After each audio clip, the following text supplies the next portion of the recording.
Hello friends, ನಾನು ನಳಿನಿ. ಬನ್ನಿ pot biryani ಮಾಡೋಣ.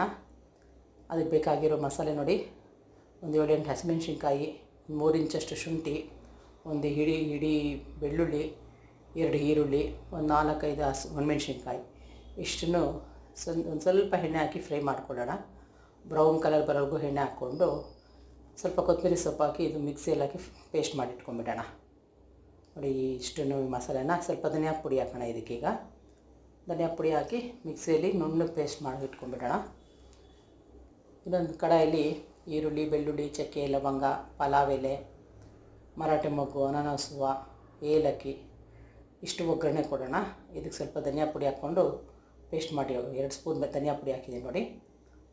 ಇದನ್ನು ರುಬ್ಕೊಂಡ್ಬಿಡೋಣ ನುಣ್ಣಗೆ. ಈ ಒಗ್ಗರಣೆಗೆ ನಾನು ಅರ್ಧ kg ಚಿಕನ್ ಹಾಕಿದ್ದೀನಿ ಫ್ರೆಂಡ್ಸ್.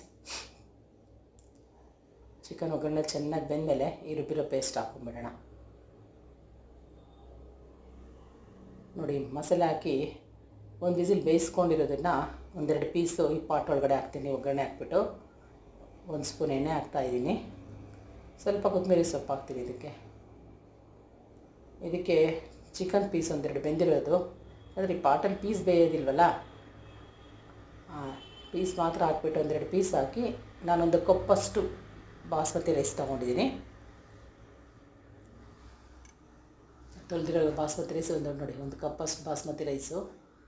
ಮತ್ತು ರುಬ್ಕೊಂಡು ಮಸಾಲೆ ನೀರು, ಚಿಕನ್ದು ಮಸಾಲೆ ನೀರು ಇದಕ್ಕೆ ಹಾಕ್ಕೊಂಬಿಡೋಣ. ಪಾಟ್ ತುಂಬ ಹಾಕಿದ್ದೀನಿ.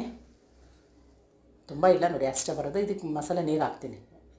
ಆ ಒಗ್ಗರಣೆಯಿಂದ ತೆಗೆದಿರೋ ಮಸಾಲೆ ನೀರು ಹಾಕ್ತಾಯಿದ್ದೀನಿ. ಮಸಾಲೆ ಎಲ್ಲ ಡೈರೆಕ್ಟ್ ಪಾಟ್ನ ಒಲೆ ಮೇಲೆ ಇಟ್ಟಿದ್ದೀನಿ. ಅಕ್ಕಿ ಮಾತ್ರ ಹಾಕ್ತಾಯಿದ್ದೀನಿ. ಪೀಸ್ ಬೆಂದಿದೆ ಅರ್ಧ, ಇನ್ನರ್ಧ ಇದ್ರ ಅನ್ನ ಆಗೋಷ್ಟರಲ್ಲೇ ಬೇಯುತ್ತೆ ನೋಡಿ. ಚಿಕ್ಕ ಪಾಟಲ್ಲಿ 1 ಕಪ್ಪಷ್ಟು ಮಾತ್ರ ಇದರಲ್ಲಿ ಮಾಡ್ತಾಯಿದ್ದೀನಿ ಫ್ರೆಂಡ್ಸ್.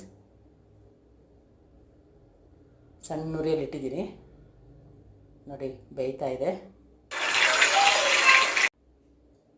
ನೋಡಿ. ರೆಡಿಯಾಗಿದೆ ಬಿರಿಯಾನಿ. ಬನ್ನಿ ಫ್ರೆಂಡ್ಸ್, ಇದಕ್ಕೆ ಶೇರ್ವ ಮಾಡ್ಕೊಂಡಿದ್ದೀನಿ, ಕಬಾಬು, ಬಾಯ್ಲ್ಡ್ ಎಗ್ಗು, ರಾಯ್ತಾ. ಬನ್ನಿ ಟೇಸ್ಟ್ ಮಾಡೋಣ. ತುಂಬ ಚೆನ್ನಾಗಿ ಬಂತು. ಪಾಟಲ್ಲಿ ಮಾಡಿದ್ದೆ ಫಸ್ಟ್ ಟೈಮು. ನೀವು ಟೇಸ್ಟ್ ಮಾಡಿ ನೋಡಿ. Simple method. ಬಿರಿಯಾನಿಯಲ್ಲಿ ಮೊದಲೇ ಬೇಯಿಸ್ಕೋಬೇಕು ಚಿಕನ್ನು, ಆಮೇಲೆ ಪಾಟಲ್ಲಿ ರೈಸ್ ಹಾಕ್ಕೊಂಡ್ರೆ ಈಸಿಯಾಗಿ ಆಗಿಬಿಡುತ್ತೆ. ನೀವು ಟ್ರೈ ಮಾಡಿ ಫ್ರೆಂಡ್ಸ್ ಒಂದು ಸಲ. ಬನ್ನಿ ನೋಡೋಣ ಹೇಗಾಗಿದೆ ಪಾಟ್ ಬಿರಿಯಾನಿ. ನೋಡಿ ಎಷ್ಟು ಚೆನ್ನಾಗಿ ರೆಡಿಯಾಗಿದೆ.